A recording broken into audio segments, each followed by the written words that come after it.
It's beautiful. I know I can kill us, Captain.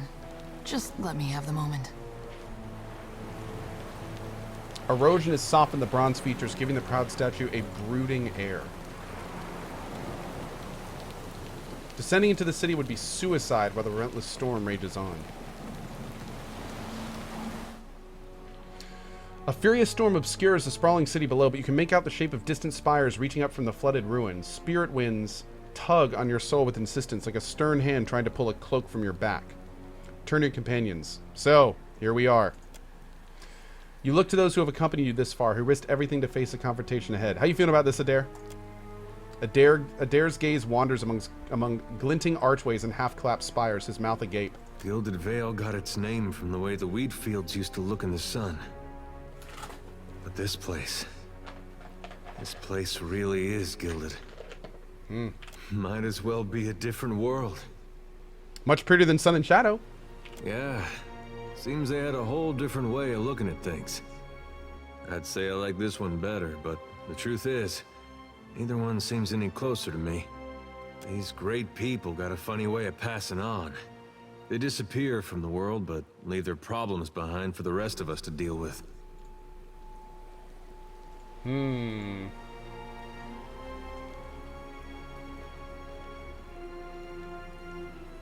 That's why we're here. We're going to face this. Whatever comes, we're going to see people through. I guess maybe that's one good thing that's come out of this. Well, at least for me. I got something to do with my life that doesn't involve hauling or shoveling. I even got a friend or two out of it. Whole world's about to face the biggest test it ever saw. What Aethys is doing, it's gonna change everything. We may not survive. Kith, I mean. No, well, we'll see. Okay.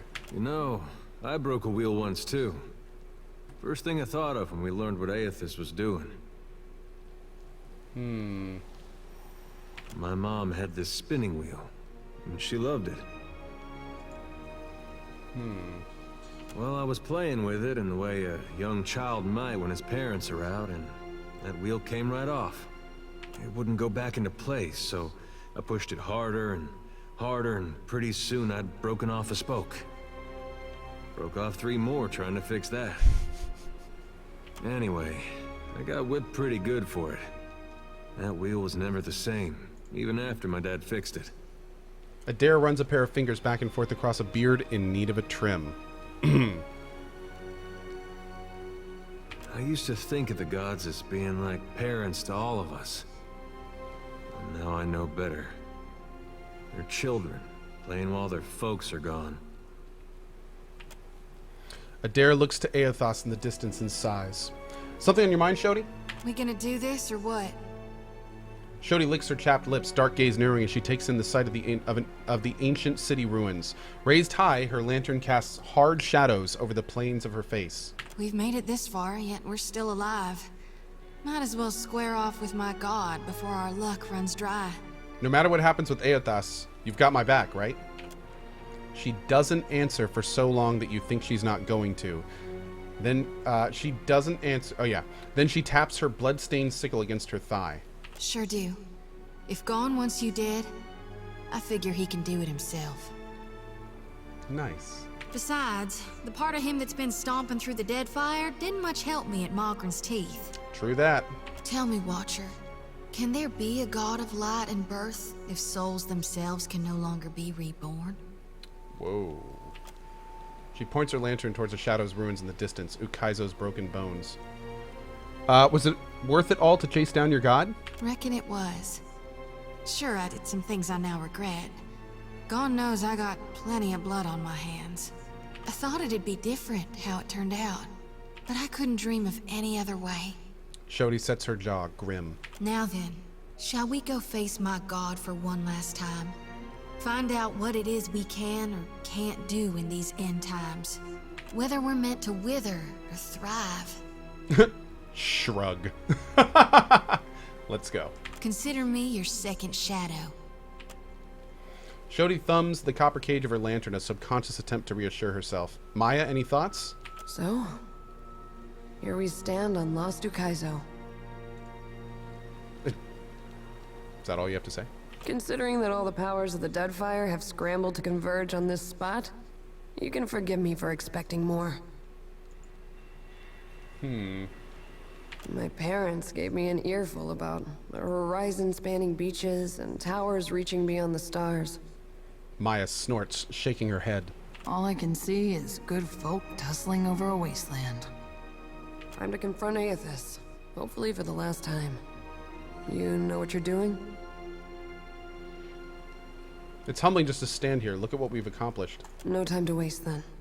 I'm about as ready to confront a god as I'll ever be. Maya smiles, but there's a lining of unease about it. We're doing good work here. Setting foot on Ukaizo is a statement that no one can ignore. You should be proud. Captain, She furrows her brows, searching for the right words. You got us here in one piece. If there's a better compliment out there, I don't know what it is. She nods, gesturing for you to go forward. Maya folds her arms and looks out on the city. She reaches down and pets Ashiza when he nuzzles her leg, but says nothing more. All right, Cohh. How's it feel, buddy? I am thinking that Aethys has come this far, and he will not wait on you before he finishes what he started.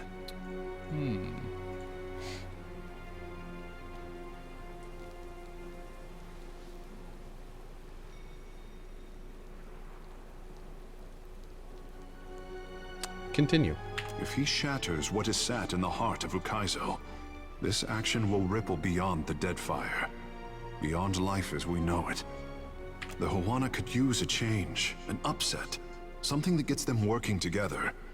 History has shown that we thrive in adversity. He turns to face his surroundings, struggling to take in everything at once. The land of my mothers, as real as anything that rises up from the bed of the sea. Also, smaller than I expected. He lets out an exhausted laugh. This should be as interesting as the last time I confronted a god-possessed Adra Colossus. You get around, but I know you haven't done this before. Captain, I am my mother's son. I have seen things you would not believe. What say? Shall we find him, Captain? Let's do it! A tiny engraving reads, in memory of Duma, Tapau, and Tokima, Ungati's first chosen. Interesting.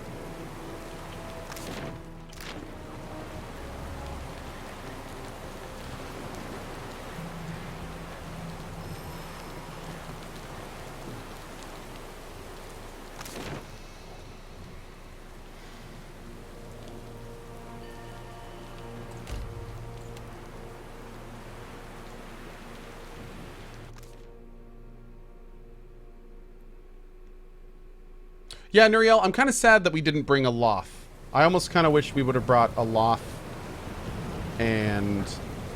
Oh, I don't know what this is, but this looks cool. Yeah, Maya has never been one of my favorite characters, but she's really good and has a great weapon. Damn, that is cool! Is that the wheel?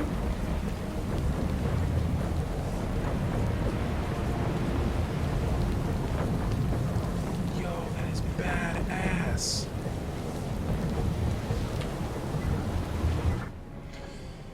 Though the device atop the tower spins in wild, blurring revolutions, the air around it is still and calm. You stand in the eye of the storm, which has cordoned off Andra's mortar from the rest of Eora for thousands of years. You see an antiquated control panel, its levers engaged in positions of activation in front of the machine from the movie Contact. Standing uncharacteristically still, Cohh turns his head to take in his surroundings all at once. A deep furrow cleaves his brow. Something the matter, Cohh? I have stood here before. Excuse me? How? As a boy, I dreamed of a tower made of water. I stood at the pinnacle and made obeisance to Mother Ngati. This tower, this view. What does it mean? Ngati's covenant, the first form of water shaping. It is here, waiting for me. He glances up at the spinning machinery with a mixture of apprehension and wonder. Glance towards where he's looking. Beyond the machinery itself, Cohh seems to be focusing on the storms, or merely the empty air. He shakes his head when he takes note of your attention. I can feel it all around this place. The ones who built these machines used our connection to Ngati against us.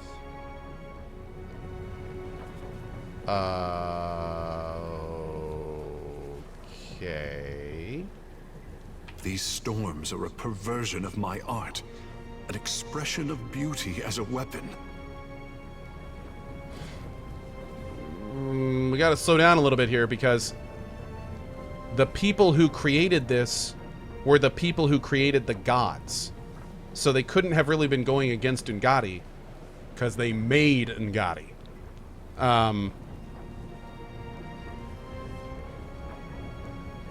How is that possible? The tribes always said that Ngati's chosen would show them the way to the past. Okay. I do not think they meant it so literally as this, that I would stand on glorious Ukaizo. But didn't the gods destroy the Engwithans later? That's actually what we're figuring out now. We don't really know what happened to the Engwithans. We know that thousands of them voluntarily gave their life up to become the gods, but we don't know where all of them went. That we don't know yet. Now that I am here, it is like the city herself wishes to speak. Reach out with your senses and try to experience what he feels. The sense of age and weariness about Ukaizo is undeniable. You try to pick out any lingering soul from the ambience, but the storm in the center of the city makes your work difficult.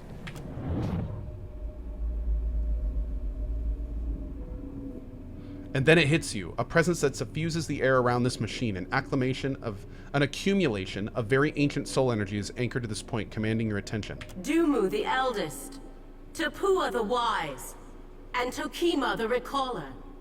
Step forward and be recognized. You are the stewards of my covenant. For so long as your people guard the Isles, the Audra, and themselves, then a measure of my power is theirs to command. Okay. Your focus slips, depositing you back in the present with a wave of nausea. These were not the memories of someone dead, but someone very powerful who intentionally bound a fragment of themselves to the spot, and she did not wish for just anyone to listen. You were right, Cohh, the Covenant is here. So beautiful. But look what they have done with you. He reaches a shaking hand up to the storm, curling his fingers in as if to grasp at something. He covers his heart with one hand and lowers his head, muttering a slow, fervent prayer. From the broiling madness of the storm, a single drop of water lands on Cohh's brow, running down his cheek like a tear. Cohh wipes his eyes dry with his thumb. He pauses to stare down at his hand as if seeing it for the first time. Are you all right? I remember. He clenches his hand into fists. The storm surges around you and the winds pick up speed. Cohh's head snaps back and his eyes squeeze shut in agony, ecstasy, or both. I am the tremor that inspires the tidal wave. The pebble that calls the avalanche! Mother! Your son has found his birthright where you left it! Cohh raises his fist into the sky and lets out an uproarious laugh. Eventually he shifts his focus over to you. My people never doubted that Ngati's chosen would find our ancient gift. Takara, I did not share their confidence until now. I am ready, Watcher.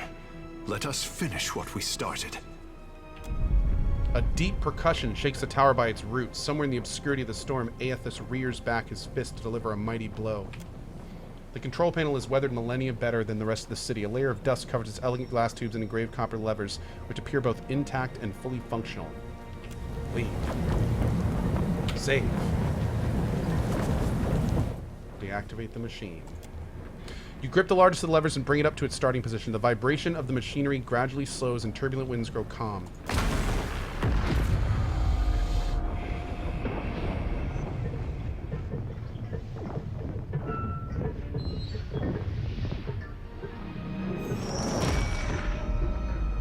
The machine controlling the storm winds down.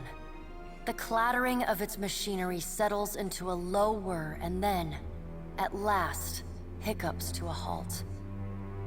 Beyond the tower, the black, roiling clouds of Andra's mortar roll away from the ancient city of Ukaizo, with only a tired sigh of wind to see them off.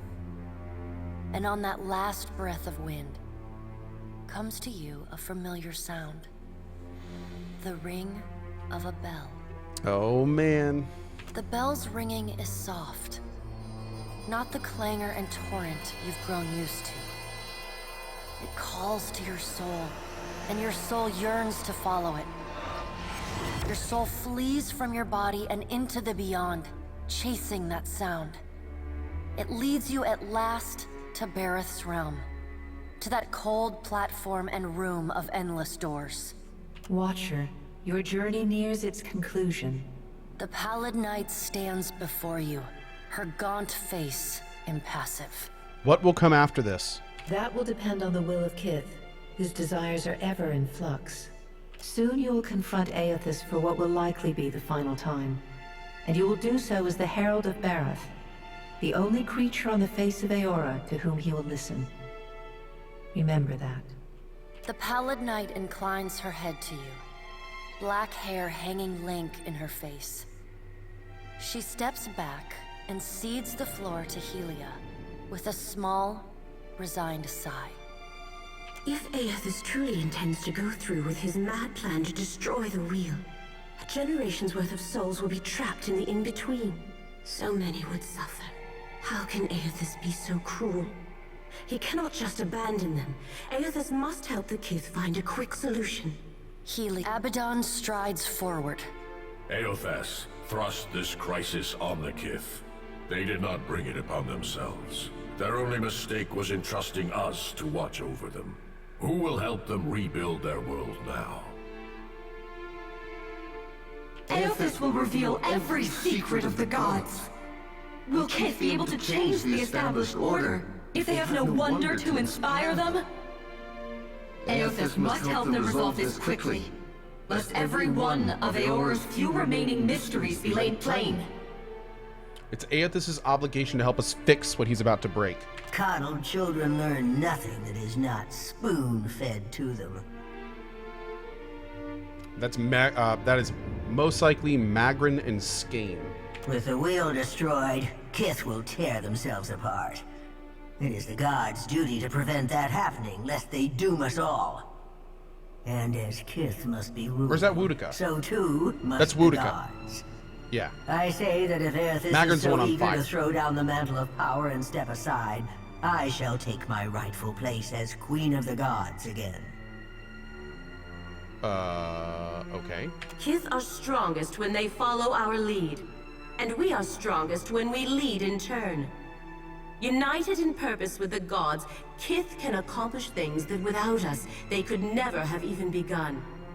They must be shown their boundaries to surpass them. Also, fish boobs. Kith will not solve Aethys' puzzle on their own. And without an established order to fight against, the bonds that bind them dissolve, and they fight amongst themselves. Scan says, and casts a long look toward Wudica. How can we trust you to lead us after this? You cannot trust us, and you There's never Magrin. should have. Only the Kith may save themselves.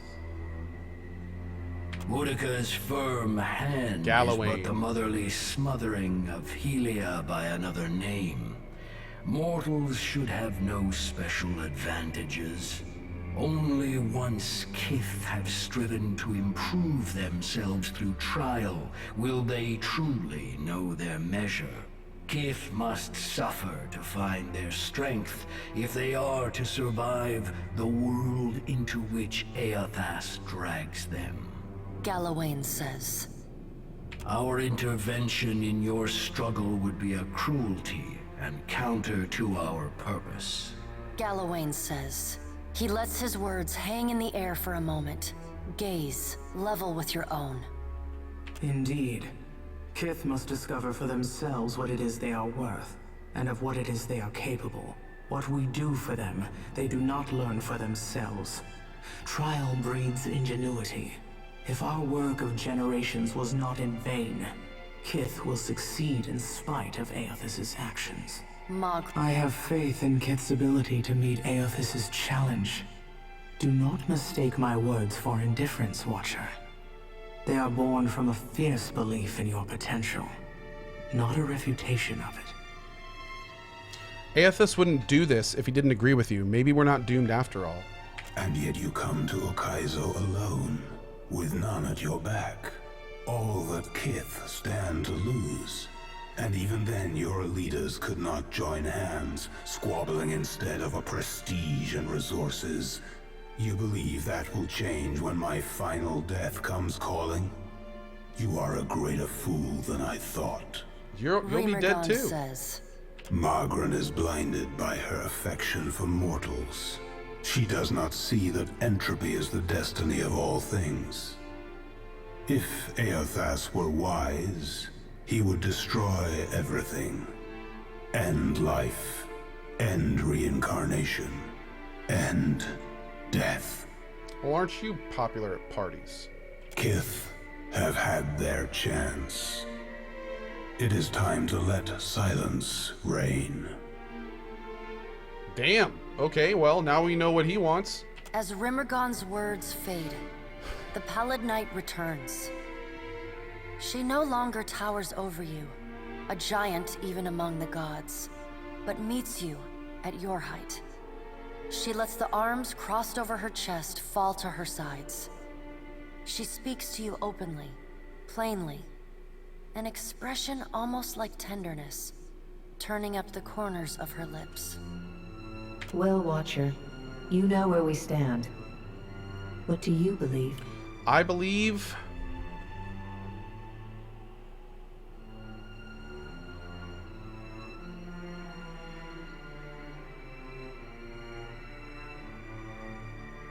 the wheel is your creation. You owe us your help in fixing it. The Pallid Knight raises one dark eyebrow.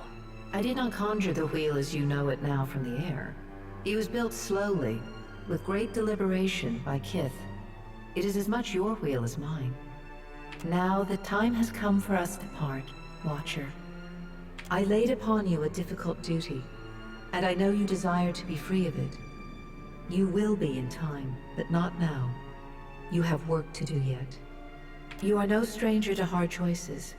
You killed Theos, and when his soul was laid bare before you, you chose to banish it to Braith Aemon. You gave him the justice you believed he deserved. Remember the strength it took to make that choice, and know that you alone may sway Aethys now. When you stand before him, choose your words carefully. She claps her gauntleted hands together, and a sound like thunder rumbles through the room. As the floor crumbles and falls away beneath you, you hear the sound of a single bell ringing, and beneath it, the faintest whisper.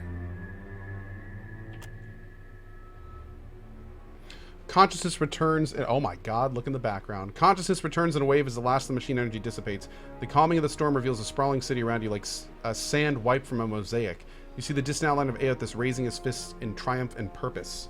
You keep falling asleep on me, I'm gonna have to start walking behind you with a pillow.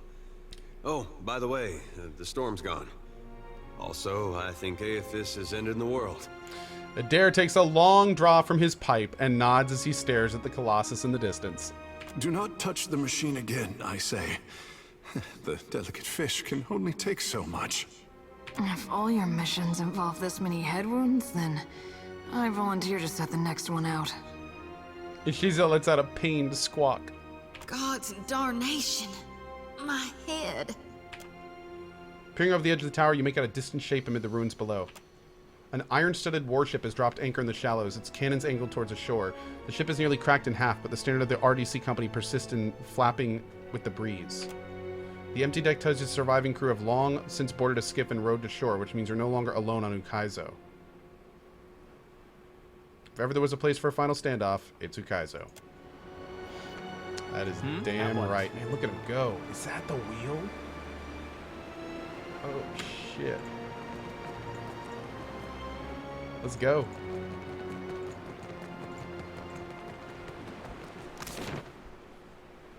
How do we get to there?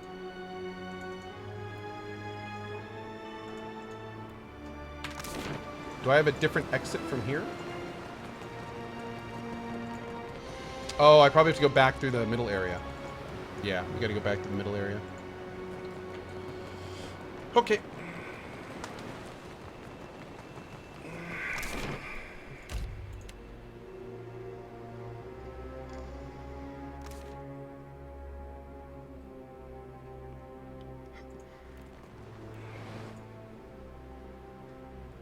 Hanzanui Kero approaches, her weapons drawn, her face is bruised and cut, and her uniform torn from the rough journey, but her eyes are clear and focused on you. What you people from lush, bright lands fail to grasp is that Rauatai isn't a storm-tossed spit of land. It's the Kith who stand together there. Hokkaido belongs to us. We've earned it with blood and sweat, and no one shall take it from us now. Why are we arguing about this when Aethys is destroying the cycle? I can't stop him. Neither can you. But I can give my country a chance at weathering what comes next. Rauataians, defend Hokkaido! You're serious? Oh my god! You ass! Oh my lord! Wow! Next level assery.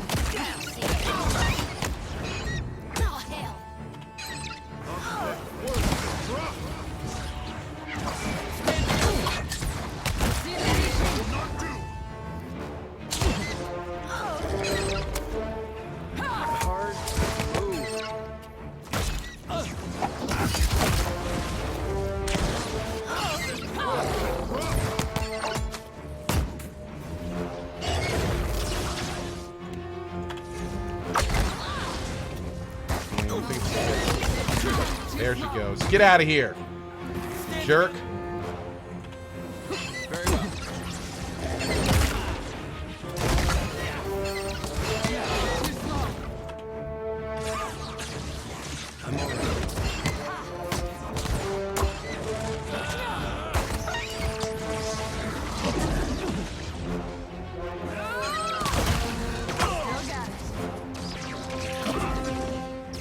There we go. Boom.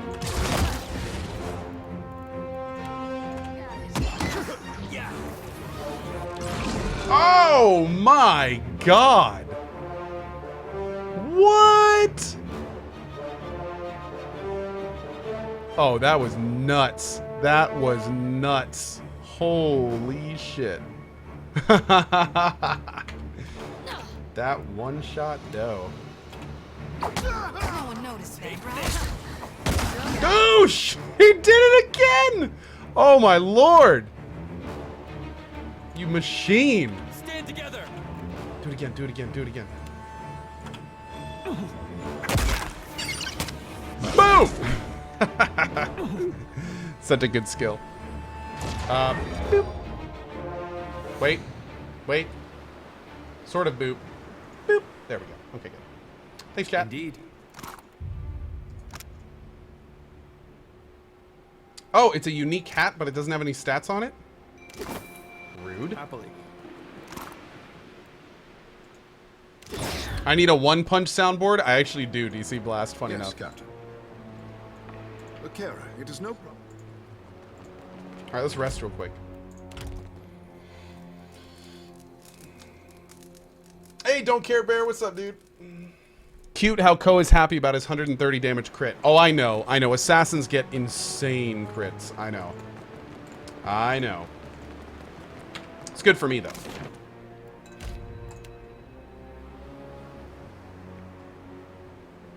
You descend into the ancient winding streets of Hokkaido. Battered by storms for thousands of years, the ruins bear the marks of their role as the lone witnesses of the god's great secret at the center of the city. The houses and boulevards are pierced by great spears of luminous Audra. There are no ashen bodies, no birds, no sign or sound. Yo, look at these. But with every step, the rhythmic pounding in the distance draws nearer. Soon, you can feel the vibration traveling up your spine. As you approach the center of the city, the weathered architecture gives way to more luminous Audra, piercing the ruins, eventually overtaking them entirely. Cresting the top of a fallen tower, you finally get a clear view of Aethys. He stands, legs astride, next to a great stone monument ringed with 11 cavernous alcoves. All but 3 hold a gargantuan skeleton, bones scrubbed clean, by the city's storms.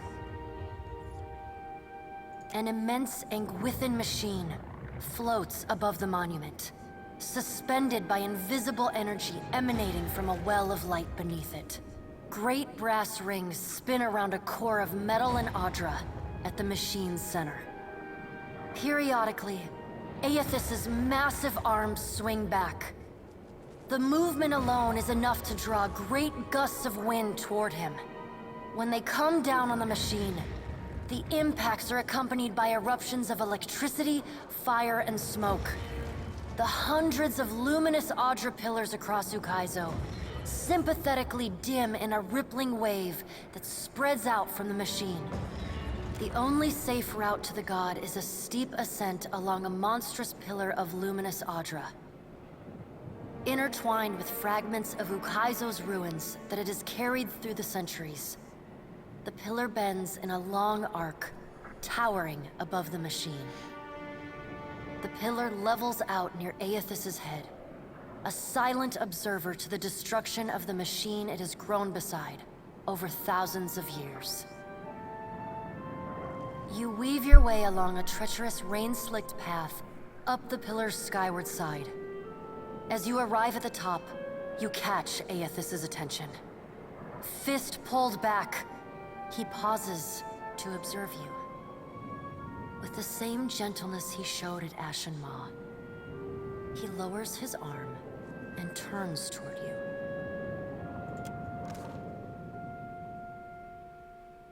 We need a Cohh popcorn to complement Cohh sip. In this way. It may be hard to picture, but this city was once full of life. The Huana, yes, but also kith from many other cultures.